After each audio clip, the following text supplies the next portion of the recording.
பாருங்க, வெளியில போற சூழ்நிலையில பாருங்க, மெட்ராஸ்ல காய் வாங்க போனவங்களுக்கு தான் அதிகமா பரவி இருக்குது. அதனால காய் அதிகமா சாப்பிடாதீங்க, வீட்டில் இருங்க, கிடைக்கிற காயை வச்சு சாப்பிடுங்க. சந்தையில போய் முட்டி மோதி வாங்கி வியாதியும் சேர்த்து வாங்கிடாதீங்க. அப்புறம் ஹாஸ்பிட்டலில் அவங்க சொல்றபடியெல்லாம் கேட்க வேண்டிய நிலைமையா இருக்கு.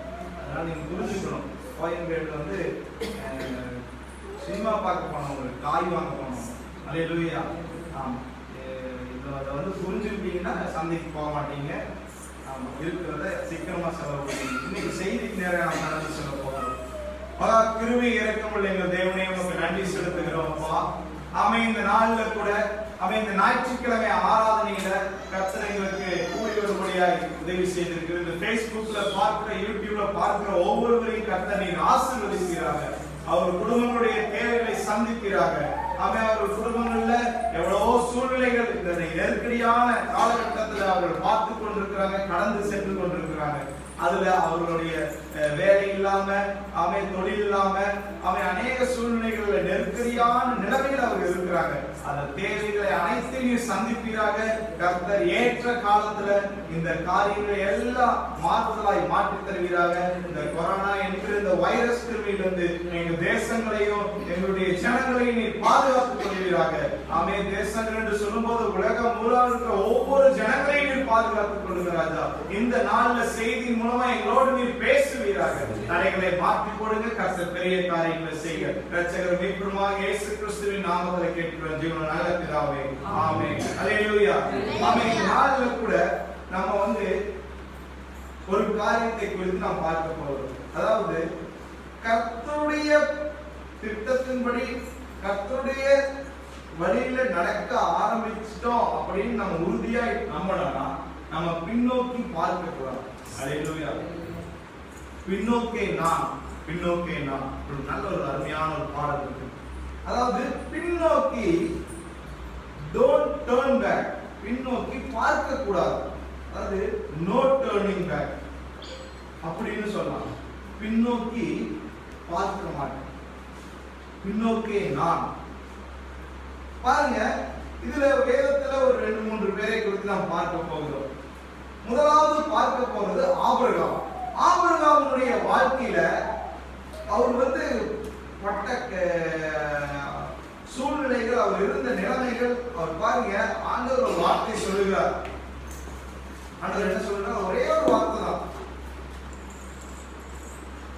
உன்னுடைய இனத்தையும் உன் தேசத்தையும் உன் தகப்பன் வீட்டையும் விட்டு கிளம்பி போ அப்படிங்கிறார். அவர் எந்த மறு பேச்சு பேசல, எங்க போகணும்னு கேட்கல, எதற்கு போகணும்னு கேட்கல, செலவு காசு கொடுங்கன்னு கேட்கல, எதுவுமே கேட்கல. ஆனா அவர் பாட்டுக்கு ஆண்டவர் பேச்சு கேட்டு உடனே போக ஆரம்பிச்சார். அல்லேலூயா. பாருங்க, போனவரு ஆண்டவர் சொல்றாரு, வானத்து நட்சத்திரங்களை போல உன் ஜனத்தை பெருக்குவேன், பூமியில் இருக்கிற மணலை போல பெருக்குவேங்கிறாரு. ஆனாலும் அப்படி இருந்தாலும், அப்படி எல்லாம் சொல்லி வாக்குத்தத்தங்கள் ஒரே சந்தோஷம் இருக்குது, இருந்தாலும் அவருக்கு ஒரு குழந்தை இருக்கு. பாருங்க, இது எத்தனை ஆண்டு காலம் அப்படியே போயிட்டு இருக்குது.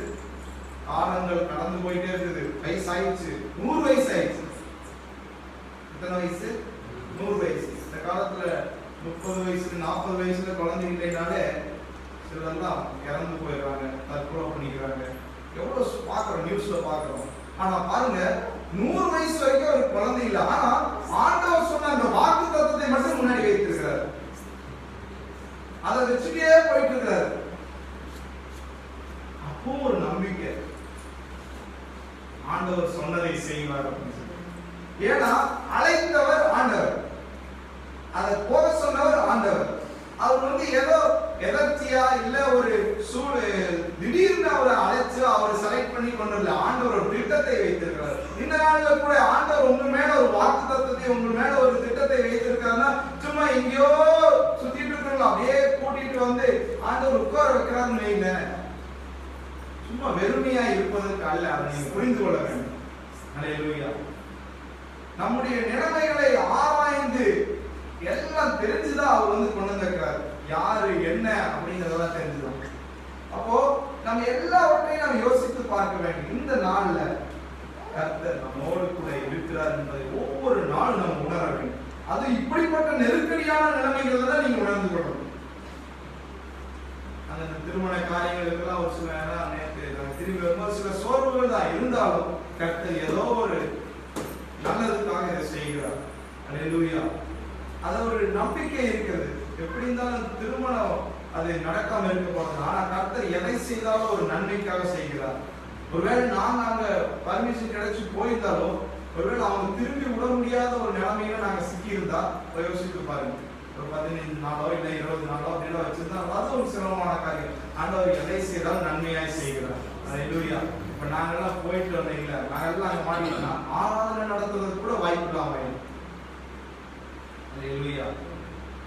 இப்படி எல்லாம் நிறைய சூழ்நிலைகள் ஆண்டவர் ஏதோ ஒரு திட்டத்தை வைத்திருக்கிறாரு உறுதியா நாம விசுவாசிக்கணும். இப்ப ஆபிரகாம் பாருங்க, 100 வயசுல குழந்தை கிடைக்கும் போது சாராள் சிரிக்கிறார். என்னது சாரா நகைக்கிறார். நம்ம இந்த நம்ம உபாசில சொன்னாதான் புரியும். நம்ம தமாஸ் பண்றோம்.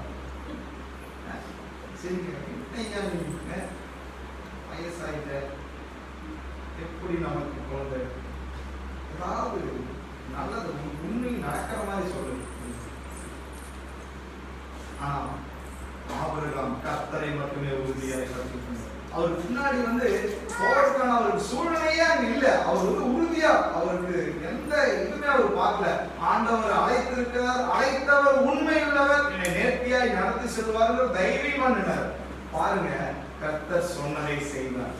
வாசிப்போம் எபிரேயர் 11வது அதிகாரம் 8வது வசனம். கர்த்தர் சொன்னதை செய்திருக்கிறார். விசுவாசத்தினாலே ஆபிரகாம் தான் சுதந்திரமாக பெறப்போகிற இடத்திற்கு போகும்படி அழைக்கப்பட்ட போது கீழ்ப்படிந்து தான் போகும் இடம் இன்னதென்று அறியாமல் புறப்பட்டு போனான். பாருங்க, விசுவாசத்தினாலே சாராளும் வாக்குத்தத்தம் பண்ணினவர் உண்மையுள்ளவர் என்று எண்ணி 11வது வசனம். கர்ப்பம் தரிக்க பலனடைந்து வயது சென்றவளாய் இருந்தும் பிள்ளை பெற்றார். விசுவாசம் நமக்கு வேணும்.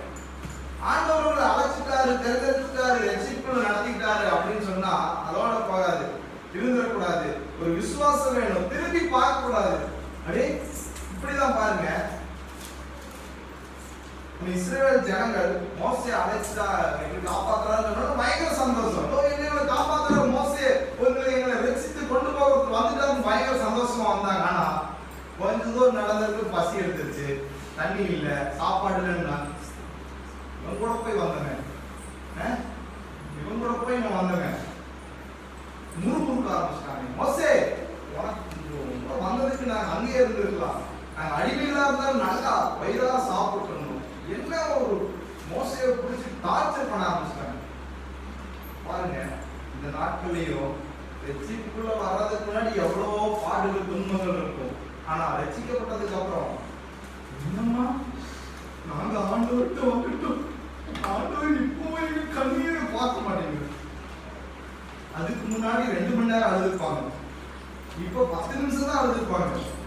உடனே ஆண்டவர் எங்க கண்ணீரை பார்க்க மாட்டேங்குது. அல்லேலூயா. பாருங்க, இதெல்லாம் எதுக்கு சொல்றேன்னா, இஸ்ரவேல் ஜனங்கள் இப்படி எல்லாம் முறுமுறுத்து அவர்கள் அழைக்கப்பட்ட அழைப்பை அவங்க தெரிந்து கொள்ளாதனால போக வேண்டிய இடத்துக்கு போகல. இன்னைக்கு ஆபிரகாம் ஏன் அவர் போக வேண்டிய இடத்துக்கு போனார்னா, அவர் எதற்காய் அழைக்கப்பட்டார், எதற்காய் தெரிந்தெடுக்கப்பட்டார் தெரிஞ்சு முன்னோக்கியே போயிட்டு இருந்தார், பின்னாடி பார்க்கவே இல்லை. ஆனா இஸ்ரவேல் ஜனங்கள் பின்னாடி பார்க்கலாம்.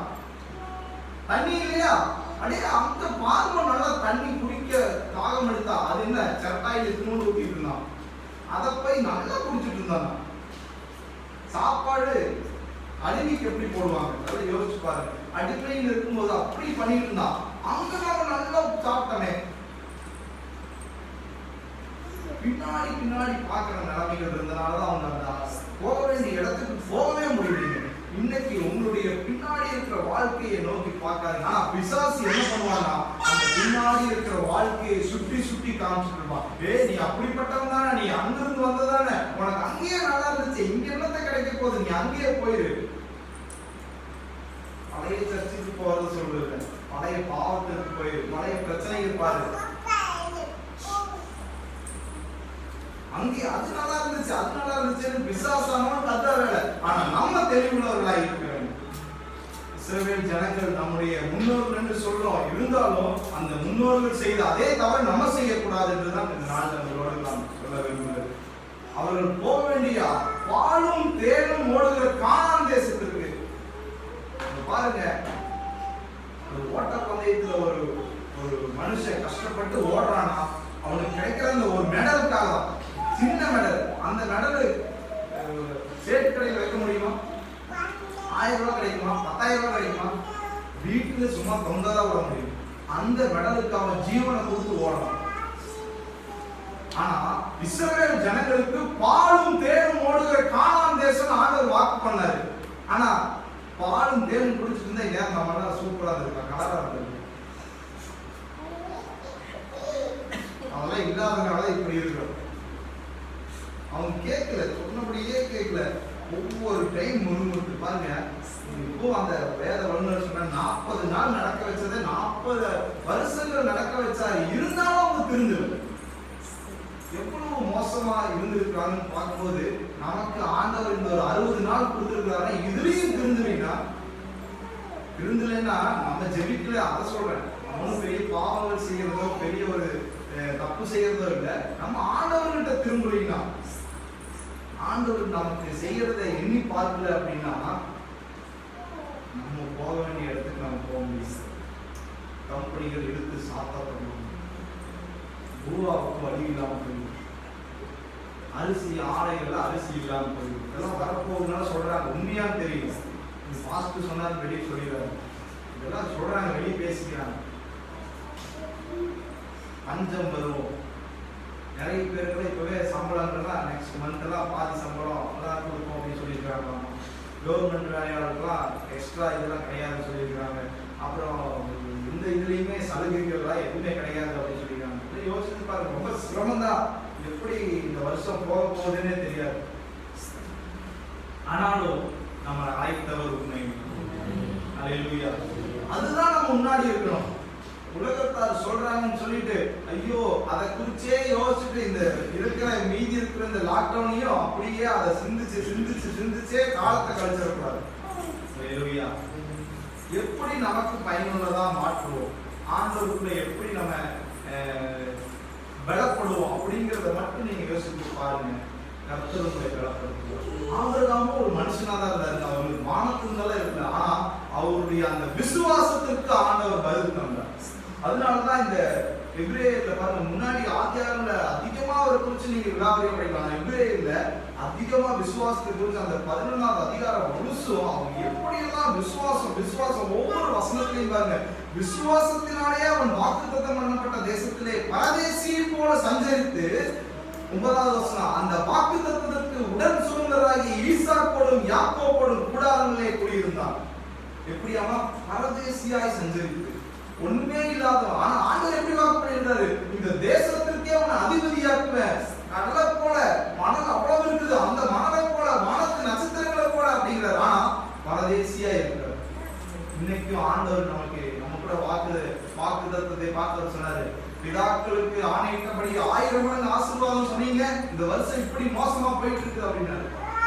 விசுவாசிச்சா இந்த வருஷத்துல கர்த்தரை காண முடியும். இங்கதான் நமக்கு விசுவாசம் பரீட்சை பார்க்கப்படுகிறது. ஆபிரகாமுக்கு ஆண்டவர் அதே சொன்னாரு, கடல் மணல் எங்க இருக்குது, இவருக்கு குழந்தை இல்லை. யோசிச்சு பாருங்க, இன்னைக்கு நம்முடைய நிலைமை அப்படிதான். ஆண்டவர் 1000 மடங்கு ஆசீர்வாதங்கிறாரு. ஆனா அடுத்த மாசம் சம்பளம் கிடைக்குமான்னு வழி. அல்லேலூயா.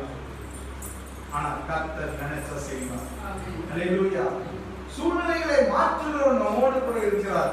எப்படியோ நம்மளை ஜீவனோடு இருக்க அவர் அவரால் முடியும். அல்லேலூயா. எந்த சூழ்நிலையிலும் நம்மை பலப்படுத்த அவரால முடியும். அத விசுவாசம் தாங்க. விசுவாசம் இல்லாமல் தேவனை தரிசிக்க முடியாது. யாக்கோபுல நம்ம பார்த்திருக்கிற ஏற்கனவே இதை குறித்தெல்லாம் எப்படியாமா விசுவாசம் 6வது வசனம் 1வது வசனம் பாருங்க. ஆனாலும் அவன் எவ்வளவாயிலும் சந்தேகப்படாமல் விசுவாசத்தோட கேட்க கடவன். சந்தேகப்படுகிறவன் காற்றினால் அடிபட்டு அலைகிற கடலின் அலைக்கு ஒப்பாய் இருக்கிறான். அப்படிப்பட்ட மனுஷன் தான் கர்த்தரிடத்தில் எதையாயிலும் பெறலாம் என்று நினையாதிருப்பானாக. ஆண்டவர் செய்வாரா செய்ய மாட்டாரான்னு அவிசுவாசிங்கன்னா இந்த வருஷம் உங்களுக்கு இந்த வருஷம் தான், இந்த மே மாசம் தான் கடைசி வரைக்கும் அப்படியே அதே வரைதான். ஆனா அந்த விசுவாசத்துல ஆண்டவர் இதெல்லாம் மாத்திடுவாருங்க, எல்லா தேவைகளையும் சந்திப்பாருங்க. இந்த 6 மாசத்துல நீங்க கோட்டை கட்ட வேண்டாம், வீட்டுல சுகமா இருந்தா போதும். நம்ம பெருசா சேவிங்ஸ்ல ஆயிரக்கணக்கான பணத்தை போய் சேமிச்சு வைக்க வேண்டாம், வீட்டினுடைய தேவைகள் சந்திக்கப்பட்டாலே ஆச்சரியம். அல்லேலூயா. இப்படி யோசிச்சு பாருங்க. ஏன்னா நம்முடைய தேவன் எத்தனையோ பேர் அதற்கு கூட வழி இல்லாம இருக்கிறாங்க, கர்த்தர் நம்மோடு கூட இருக்கிறார். அல்லேலூயா. அப்ப பாருங்க, இந்த ஆபிரகாமுடைய வாழ்க்கையில எவ்வளவு நிந்தைகள், போராட்டங்கள், சோர்வுகள், விளைவுகள் எல்லாத்தையும் கடந்த போதும் திரும்பி பார்க்கவே இல்லை. அவர் பின்னாடி வந்த இடத்துக்கு போயிடலாமான்னு அவர் எண்ணி பார்க்கவே இல்லை, நினைச்சு பார்க்கவே இல்லை. நம்மளும் யோசித்து பார்க்கணுங்க. இப்ப நிறைய பேர் எப்படி எல்லாம் வந்து இந்த சபைக்கு வருவாங்க, சபைக்கு வந்து 4 வாரம் ஆயிடுச்சு,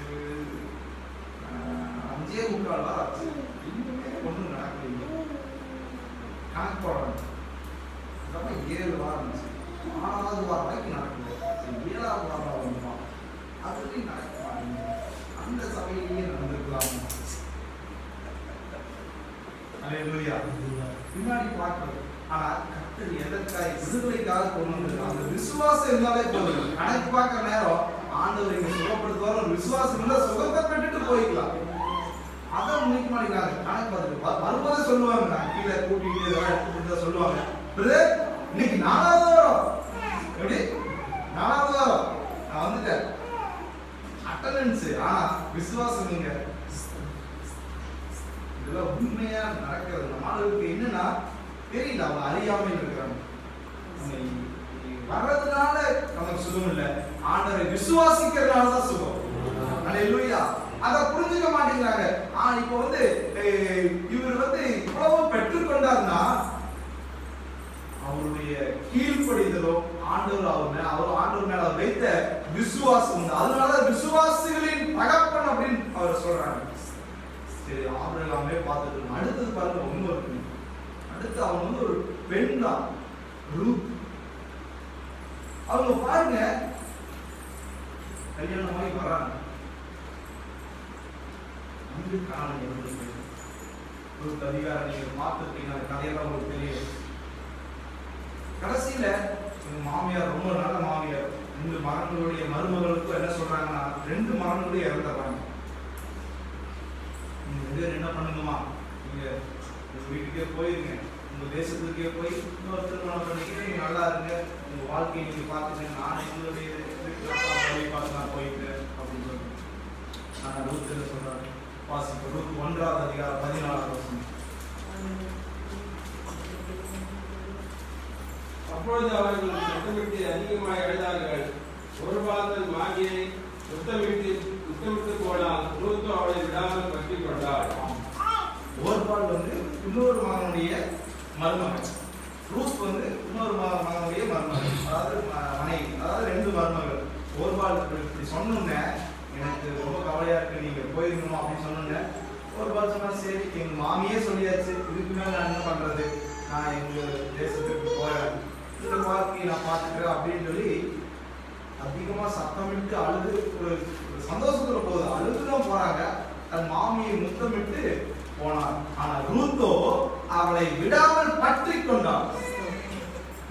அப்பொழுது அவள், இதோ உன் சகோதரி தன் ஜனத்திற்கும் தன் தேவர்களிடத்திற்கும் திரும்பி போய்விட்டாலே, நீயும் உன் சகோதரியின் பிறகே திரும்பி போய் என்றாள்.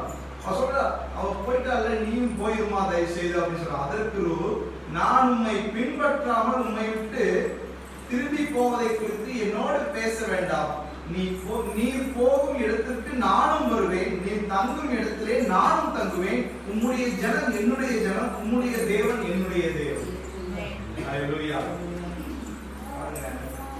ரூத் வந்து ஒரு மோவாபிய ஸ்திரீ, அதாவது வேற தேவர்களை வணங்குற ஒரு ஜனத்தை சார்ந்தவங்க. ஆனா பாருங்க அவங்களுடைய அந்த பேச்சு எப்படி இருக்கு, போ அப்படின்னு அவங்க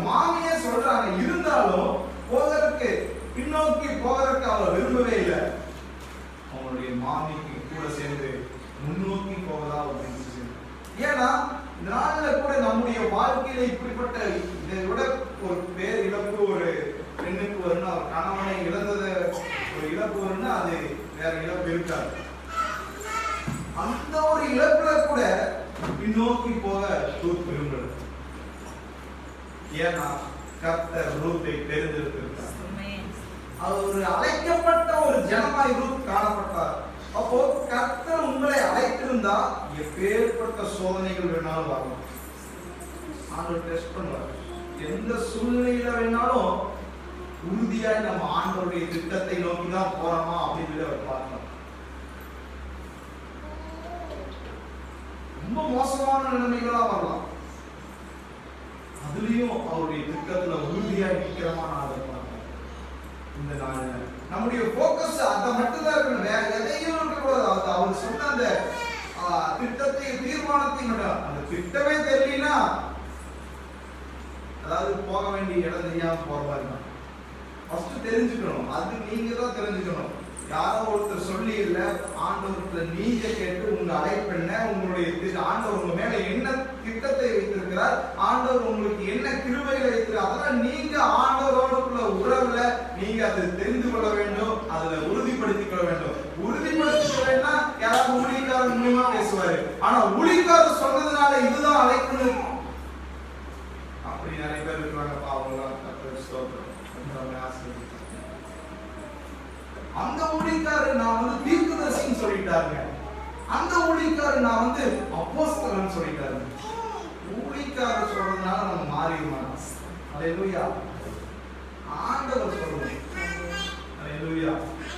இதான் சொன்னாங்க, உங்க கலெக்டர் எழுதி கொடுத்தா பரவாயில்ல, எங்க கலெக்டர் எங்களுக்கு சொன்னாலும் நாங்க கொடுவோம், போயிட்டு வாங்க அப்படின்னு.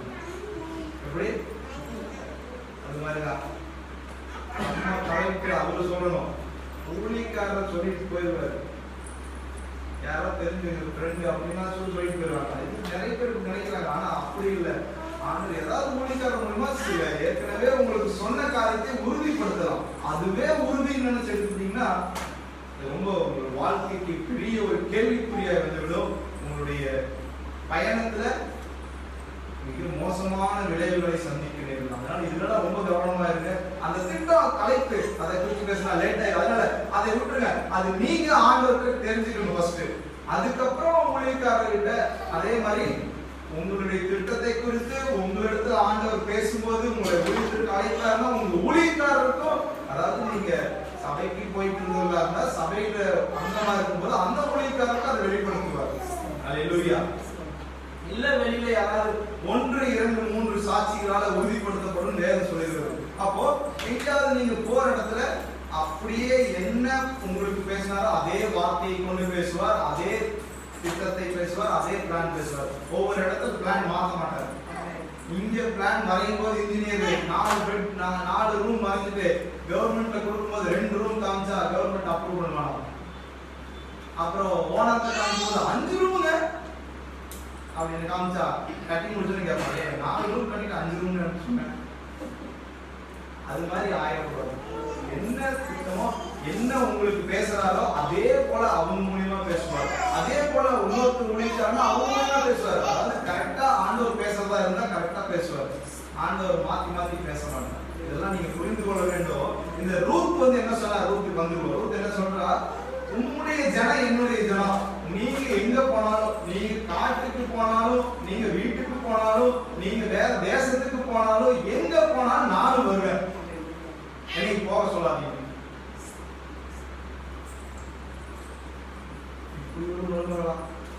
அந்த காலத்துல இந்த காலத்துல இருக்கிறாங்க.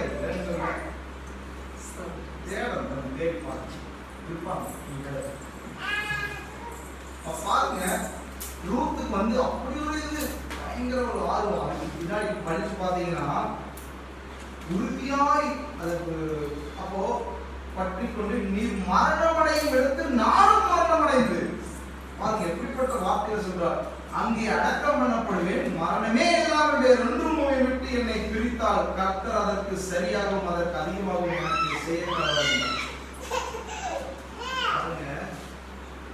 மரணமே என்னது? மரணமே இல்லாமல் வேற ஒன்னே பிரிக்க முடியாது அப்படின்னு.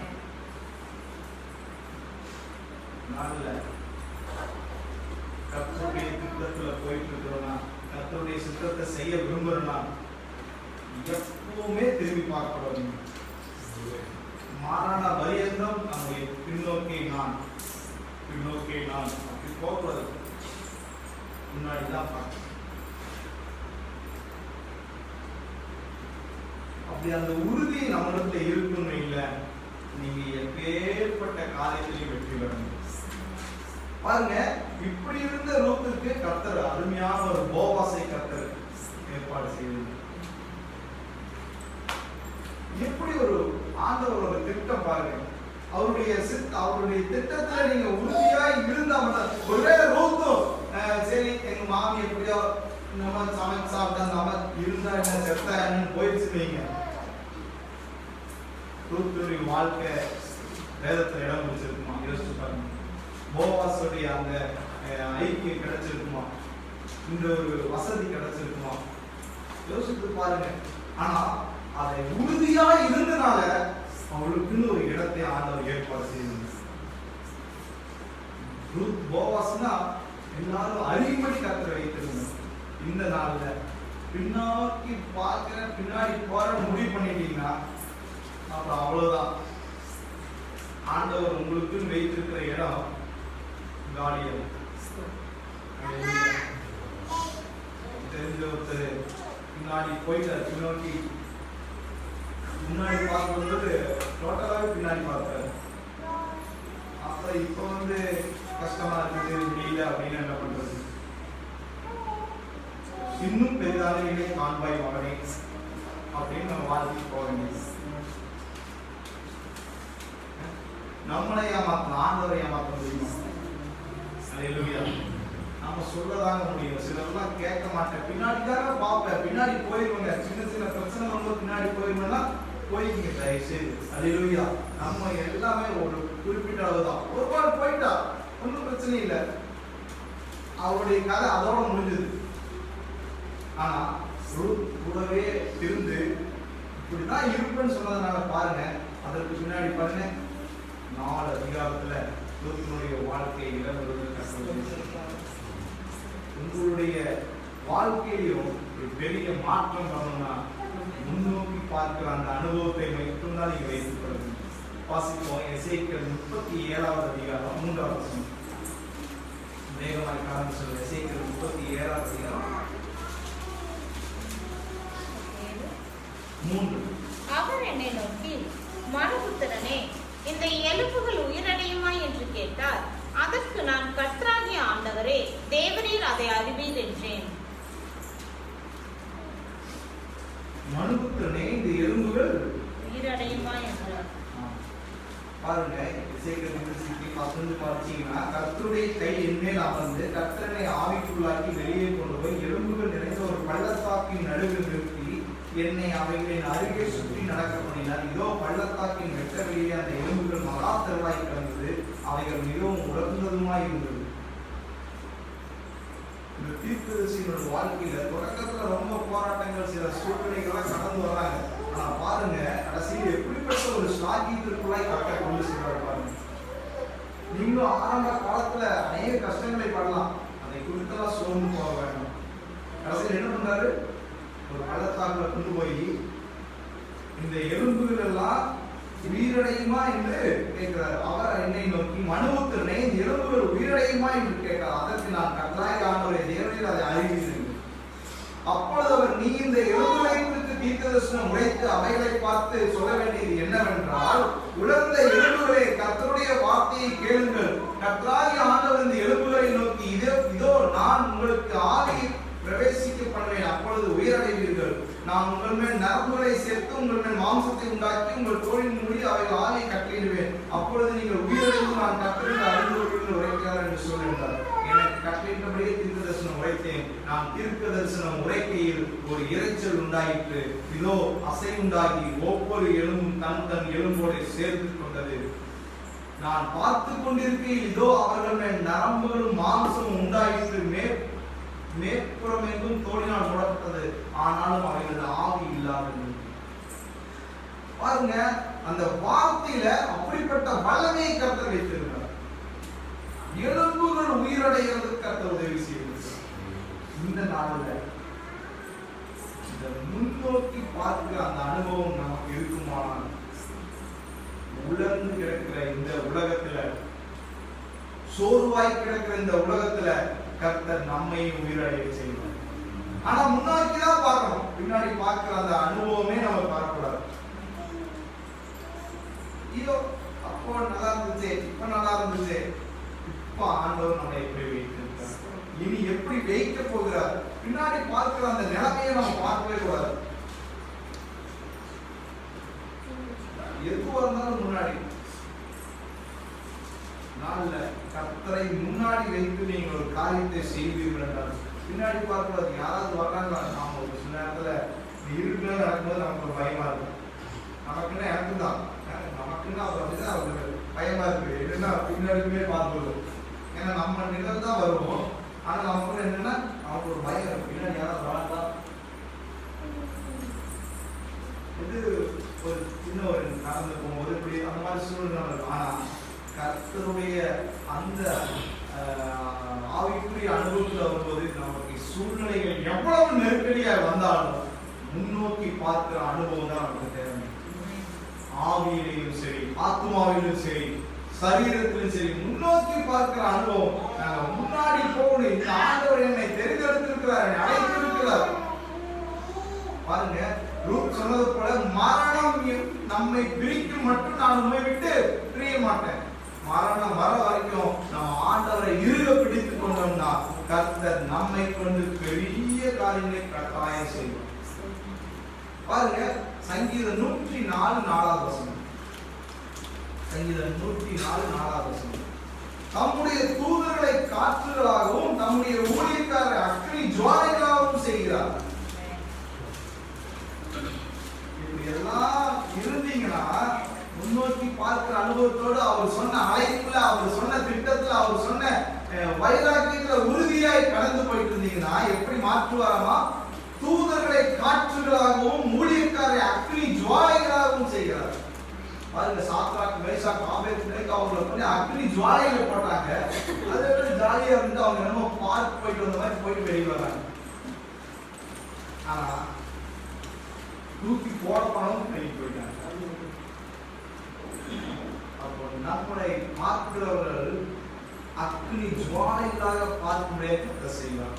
நீங்க நடந்து போகும்போதே பிசாசுகள் நடுநடுங்கன்னா கர்த்தர் சொன்ன அந்த காரியத்திலே உறுதியாய் நீங்க பற்றிக் கொள்வர்களாய் இருக்க வேண்டும். கர்த்தர் சொன்ன அந்த காரியத்திலே உறுதியாய் நீங்க நிலைத்திருக்கிறவர்களாய் இருக்கும்போது முன்னோக்கி பார்க்கிற அனுபவம் மட்டும் உங்களுக்கு இருக்குமானால், பின்னோக்கி பார்க்கிற அனுபவம், ஐயோ அப்படி அங்கிருந்து அப்படி இருந்து அப்படி அப்படின்னு அந்த பின்னாடி இருக்கிற நிலைமைகள், கடந்த காலங்கள், கடந்து போன பாவங்கள், கடந்து போன கிரியைகள், அதையெல்லாம் நினைத்துக் கொண்டு இருப்போமானால் இது எப்ப அதிகமா நடக்கும்னா, புதுசா கம்பெனி சேராங்க பாருங்க. சேரும்போது வேற கம்பெனில வேற கம்பெனிக்கு போயிட்டா அது எல்லாருக்குமே நானும் சொல்லியிருக்கேன், ஆனா அந்த கம்பெனியே பரவாயில்லை, அங்கேயே இருந்திருக்கலாமே, அங்க நல்லா இருந்துச்சு, இதை காட்டம் கஷ்டப்பட்டு இருப்போம், ஏதோ ஒரு சில பெனிஃபிட் வந்திருக்கும், ஆனா அதை சொல்லிட்டு இருக்கோம். இந்த மாதிரி அந்த பின்னோக்கி பார்க்கிற அனுபவம் நமக்கு இருக்கவே கூடாதுங்க. அப்படி இல்லாம இருந்துச்சுன்னா கர்த்தர் உங்களை பெரிய ஜாதியாய் மாற்றுவார். ஆபிரகாமுக்கு சொன்ன அந்த வாக்கு தத்தங்களை கர்த்தர் நிறைவேற்றுவார். ரூத்துக்கு பாருங்க, கோதுமையை போய் பொறுக்கிட்டு வாங்க சொல்றாங்க, ஆனா போவாஸ் என்ன சொல்றாரு? நீங்க அறுக்கும் போதே சில நல்ல கோதுமை கட்டுகளை என்ன பண்ணுங்க, போட்டுட்டு போங்க. நீங்க முன்னோக்கி பார்க்கிற அனுபவம் உங்களுக்கு இருக்கும்னா உங்க வீடு தேடி உங்களுக்கு உதவி செய்ய ஆட்களை ஆண்டவர் கொண்டு வருவார். உங்களை தேடி வேலைகள் ஆண்டவர் வர கர்த்தர் உதவி செய்வார். உங்களுக்கு வேண்டியது எல்லாம், அவங்களுக்கு 2 பேருக்கு எவ்வளவு கோதுமை வேணும், ஏதோ கொஞ்சம் இருந்தா போதும் அப்படின்றது. ஆனா போவாஸ் வேணுண்டே சில கட்டுகளை அப்படியே நல்ல இதுலயே போட்டுட்டு போங்க, அந்த பெண் பிழைத்துக் கொள்ளட்டும் அப்படிங்கிற மாதிரி பண்ணுவோம். கர்த்தர் நமக்கு தேவையானதை யாருக்கு இரக்கம் பாராட்ட வேண்டுமோ அவர்கள் மூலமாய் செய்வார். அல்லேலூயா. யாருமே தெரியாது, ஆனா கர்த்தர் நமக்கு உதவி செய்வது. கர்த்தர் நல்லவராய் இருக்கிறார். ஆனா ஒரே ஒரு காரியத்தை நம்ம விசுவாசத்துல உறுதியாயிருந்து என்னை அழைத்தவர் என்னை கொண்டு செல்வார். ஒரு வாக்குத்தத்தம் நமக்கு நம்முடைய குடும்பத்திற்கோ இல்லை நம்முடைய பெர்சனல் லைஃப்ல ஆண்டவர் கொடுத்திருக்கிறாருன்னா அதை உறுதியாய் பிடித்துக் கொள்ளணும். எந்த சூழ்நிலையும் நீங்க சோர்ந்தே போகக்கூடாது. உங்களுக்கு பிசினஸ்ல டல் ஆகலாம், உங்களுக்கு சில நேரங்கள்ல பிசினஸ்ல ஒரு பெரிய ஒரு இழப்பு வருவது போல இருக்கலாம். ஆனா அதை குறித்தெல்லாம் சோர்ந்து போய் மனம் மடிவடையவே கூடாது. அதுக்கு நிறைய பேரு இந்த பிசினஸ் எல்லாம் போயிடுச்சு சொல்லி தற்கொலை எல்லாம் பண்றாங்க. அந்த மனம் முறிவு என்பது வரவே கூடாது. மனம் முறிவு என்பது வந்துச்சுன்னா பிசாசு உங்களை ஏமாற்றி விடுவான். குடும்ப பிரச்சனை இந்த மாதிரி எந்த இதுலயுமே மனமுறிவு வரவே கூடாது. எனக்கு அழைக்கப்பட்ட தேவன், நான் கும்பிடுகிற தேவன், நான் ஆராதிக்கிற தேவன் என்னை பாதுகாக்க வல்லவர், அவரை உறுதியாய் பற்றி கொண்டேன் உறுதியாடிக்கணும். அப்படி இருப்பீங்கன்னா கர்த்தர் உங்களுடைய வாழ்க்கையில மிகப்பெரிய ஆசீர்வாதங்களை காண செய்வார். ஆனா உடனே காண செய்வார்னா கொஞ்சம் டைம் எடுக்கும். அல்லேலூயா.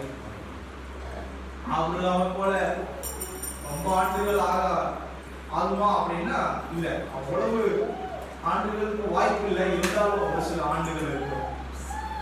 அதுல போய் பின்னோக்கி பார்த்துட்டீங்கன்னா ஒவ்வொருவருக்கும் ஒவ்வொரு சில நேரங்களை ஆண்டுகிறார். அந்த நேரமும் காலமும் வரும் வரை நீங்கள் காத்திருப்பீர்கள் என்றால் காத்திருக்கிறவர்களுக்கு கர்த்தர் துணையாயிருப்பார். கர்த்தர் உங்களுடைய வாழ்க்கையில மிகப்பெரிய அதிசயங்களை செய்வார். கர்த்தர் உங்களோடு கூட இருந்து இந்த தேசத்துல உங்களை சாட்சிகளாய் நிலைநிறுத்துவார். எந்த இடத்திலையும் வெட்கப்படுத்த மாட்டார். எந்த இடத்திலையும் சோர்ந்து போகவே விட மாட்டார். எந்த இடத்திலையும் திகைத்து நிற்க விட மாட்டார். ஏன்னா நம்முடைய தேவன் அப்படிப்பட்ட தேவன் கிடையவே கிடையாது. நம்ம ஆராதிக்கிற தேவன் உயிருள்ள தேவன். நம்மை பாதுகாக்க அவர் வல்லவராய் இருக்கிறார். வேதத்தில் அநேகரை பாதுகாத்திருக்கிறார், நம்மளையும் பாதுகாப்பார். வேதத்தில் அநேகருக்கு ஆண்டவர் வாக்குத்தத்தை நிறைவேற்றிருக்கிறார், நமக்கும் நிறைவேற்றுவார். அதுல மட்டும் நீங்க சோர்ந்து போயிடாதீங்க. கர்த்தர் இந்த நாட்கள் மட்டுமல்ல, நீ வரக்கூடிய நாட்கள் நம்மை போஷிக்க அவர் ஆயத்தமாயிருக்கிறார். அவன் எதற்காக நம்மளை ஆண்டவர் இதெல்லாம் செயல்படுத்துறாரு பயன்படுத்துறாருன்னா அவருடைய திட்டத்தை செய்வதற்காக. வாசிப்ப 2 தீமோத்தேயு 2வது அதிகாரம் 2வது வசனம். 2 தீமோத்தேயு 2வது அதிகாரம் 2வது வசனம். அநேக சாட்சிகளுக்கு முன்பாக நீ என்னிடத்தில் கேட்டவைகளை மற்றவர்களுக்கு போதிக்கத்தக்க உண்மையுள்ள மனுஷங்களிடத்தில் ஒப்புவி. அநேக சாட்சிகளுக்கு முன்பாக நீ என்னிடத்தில் கேட்டவைகளை மற்றவர்களுக்கு போதிக்கத்தக்க உண்மையுள்ள மனுஷங்களிடத்தில் ஒப்புவி. நீயும் இயேசு கிறிஸ்துவுக்கு நல்ல போர்ச்சேவனாய் தீங்கழுவோம். பாருங்க, அதுக்கு முன்னாடி வசனம் நீ கிறிஸ்து இயேசுவுள்ள கிருபையில் பலப்படு அப்படின்றது. இந்த நாளில கூட நம்ம தீங்கு அனுபவிச்சு கிறிஸ்து இயேசுனுடைய கிருபையில பலப்பட்டோம்னா அவருடைய சாட்சியை சொல்றதுக்கு நம்ம ஆயத்தமாயிட்டோம். அந்த சாட்சியை உறுதியாய் அநேகருக்கு சொல்லிட்டு இருந்தோம்னா அதுக்கு பின்னாடி பாருங்க, பிரயாசப்பட்டு பயிரிடுகிறவன் பலனில் முந்தி பயனடைவான். 6வது வசனம், பிரயாசப்பட்டு பயிரிடுகிறவன் பலனில் முந்தி பங்கடைவான். நாள்ல பாருங்க, நான் சாட்சி சொன்னேன் கொடுத்துட்டு அன்னைக்கு மதியானத்துக்குள்ள ஆண்டவர் ரெட்டிப்பாய் திருப்பி கொடுத்தார். உங்களுடைய வாழ்க்கையில கொடுக்கிறதையும் பிறருக்கு உதவுகிறதையும் அந்த குணங்களை எப்பொழுதும் நீங்க வைத்துக் கொண்டிருக்கலாம். ஏதோ ஒரு வழியில கர்த்தர் உங்களுக்கு உதவி செய்வார். அல்லேலூயா. ஆமென். இங்க ஒரு சிலருக்கு சின்ன சின்ன பொருட்கள் தான், கொஞ்சம் குறைவான பொருட்கள் தான் வாங்கறதுக்கு கர்த்தர் உதவி செஞ்சாரு, வாங்கி கொடுக்கறதுக்கு. ஆனா பாருங்க, அது எங்களுக்கு கிடைக்கல. எங்களுக்கு அந்த டோக்கன் மிஸ் ஆயிடுச்சு. டோக்கன் வந்து தீர்ந்து போச்சு, கிடைக்கல. இப்பெல்லாம் கேட்டாங்க, என்னங்க வாங்கி கொடுத்த உங்களுக்கு டோக்கன் இல்லையா அப்படின்னு. சரி பரவாயில்ல, இல்லைன்னா பரவாயில்ல அப்படின்னு பார்த்தா நேற்று அதுக்கு டபுள் மடங்கு ஆண்டவர் கிடைக்கிற ஒரு விஷயம். அல்லேலூயா. அதான் எல்லா விஷயத்திலையும் நீங்க உதவுகிற ஏற்றுக்கொள்ளுகிற முன்னோக்கி பார்க்கிற அனுபவம். இதைத்தான் நம்ம ஆண்டவர் நல்லவர். பின்னாடி ஐயோ இப்படி ஆயிடுச்சு கவலைப்படுறதை விடுங்க. ஐயோ 40 நாள் முடிஞ்சு போச்சு, 50 நாள் முடிஞ்சு போச்சு, என் வாழ்க்கையில என்னுடைய தொழிலெல்லாம் போச்சு அப்படின்னு நீங்க யோசிக்காதீங்க. இனி ஆண்டவர் என்ன செய்ய போகிறார்னு யோசிங்க. இந்த லாக்டவுன் நாட்கள்ல இனி ஆண்டவர் உங்களை கொண்டு என்ன செய்ய போகிறார், இனி நான் எப்படி செயல்படணும், இனி என்னுடைய தொழிலை எப்படி மாற்றத்தை நான் உருவாக்கணும், எப்படி இந்த நாட்களை சமாளிப்பது, என்னுடைய குடும்பத்தை சமாளிப்பது என்பதை நீங்க யோசிக்க கர்த்தர் உங்களுக்கு உதவி செய்வார். அதற்கு கர்த்தருடைய துணை கட்டாயம் தேவை, ஆண்டவருடைய ஞானம் தேவை. உலக ஞானத்துல போயிடாதீங்க, யாராவது சொல்றாங்கன்னு கேட்காதீங்க, இன்வெஸ்ட் பண்ணிடாதீங்க. கர்த்தரிடத்துல இந்த காலகட்டத்துல ஞானத்தை கேளுங்க. சூழ்நிலைகளை பார்த்து அதற்கு தகுந்து ஆண்டவர் சொல்லுகிற வார்த்தையை கேட்டு நடப்பீர்களால் கர்த்தர் உங்களை ஆசீர்வதிப்பார். கர்த்தர் இந்த வார்த்தையை ஆசீர்வதிப்பார். எப்பொழுது ஒரே ஒரு காரியம் தான், முன்னோக்கி பார்க்கிறார்கள், நோ டர்னிங் பேக், பின்னோக்கி நான், அதை மட்டும் மறந்துடாதீங்க. கர்த்தருடைய ஆசீர்வாதம்.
பின்னோக்கி பாராதபடி முன்னோக்கி பார்த்து செல்ல உபத்திரம் வரும், போராட்டம் வரும்.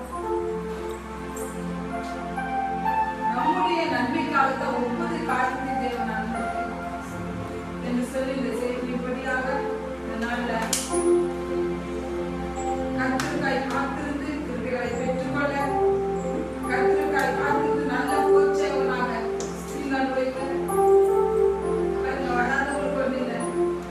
வந்த நமக்கு அன்பான கண்ணை அன்பா எடுத்துக்கொள்ளும்.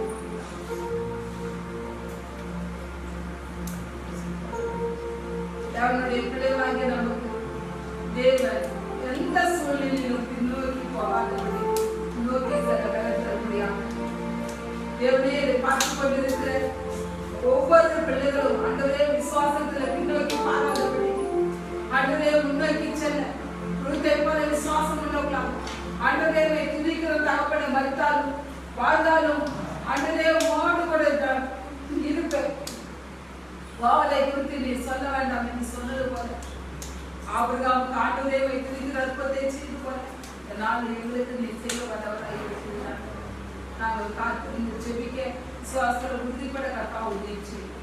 ஆண்டவரே இந்த நாள்ல விசுவாச மக்கள் ஆங்காங்க இருக்கிற ஒவ்வொரு பிள்ளைகளையும் தனித்தனியாய் பேரு பேராய் குடும்பம் குடும்பமாய் என் தேவனாகிய கர்த்தர் நீர் ஆசீர்வதிக்கிறமாய் ஜெபிக்கிறதா. கட்டிலும் தூரத்தில் இருக்கிற பிள்ளைகள் ஆண்டவரே ஆராய்ச்சிக்கு வர முடியலையே என்று சொல்லி ஏகத்தோடு இருக்கிற பிள்ளைகள், பாஞ்சியோடு தாகத்தோடு இருக்கிற பிள்ளைகள் ஒவ்வொருவரையும் ஆசீர்வதி. சீக்கிரமாக 11ஆம் தேதி ஆண்டவரே வைத்திருக்கிற நல்ல முடிவை நாங்கள் எதிர்பார்க்கிறோம். ஆலயங்கள் திறக்கப்பட ஆலயத்துக்கு நாங்கள் விடுதலையோடு கூட ஆராதிக்க ஆண்டவரே வைத்திருக்கிற நடந்து வர செய்து கொடுத்த மகனை ஆசீர்வதிக்க பெறப்படுத்துங்க. எந்த சூழ்நிலையிலும் ஆண்டவரே நாங்கள் சோர்ந்து போகக்கூடாது. மனசோர்வை கொண்டு வராதபடிக்கு தேவையை காத்த ஆண்டவரே கேரளா திருச்சபையில் ஆண்டவரே துதிக்கிற தகப்படே இந்த கோயம்புத்தூர் திருச்சபையை நீர் ஆசீர்வதித்து கொடுக்கிறோமாய் ஜெபிக்கிறோம். எல்லா விசுவாச குடும்பங்களையும் ஆசீர்வதி. ஒவ்வொரு குடும்பத்தையும் தனித்தனியா பேர் பேராய் ஆண்டவரே இன்னைக்கு நடந்து கொண்டிருக்கிற ஒவ்வொரு பிள்ளைகளையும் ஆண்டவரே நீர் ஆசீர்வதிக்கிறோமாய் ஜெபிக்கிறோம். ஆசீர்வாதத்தை நிறைவே அமைதி குலுக்கிக் கொண்டு தாக்கி அர்ப்பணித்து ஆண்டவரே துதிக்கிறோம். அப்படி வழிநடத்தும் இயேசுவின் நாமத்தில் கேட்கிறோம் பிதாவே. ஆமென். நாத்மாவே கர்த்தரை ஸ்தோத்திரி. எங்களுடைய பரிசுநாமத்தை ஸ்தோத்திரி. நாத்மாவே கர்த்தரை ஸ்தோத்திரி. கர்த்தர் செய்த சகல உபகாரங்களையும் மறவாதே. ஆமென். ஆண்டவராகிய இயேசுவின் பிதாவுடைய அன்பு பரிசுத்த ஆவியானவருடைய ஐக்கியம் சதாதாரம் ஆண்டவருடைய மனைவி மட்டும் என்றும் என்றும் எப்போதும்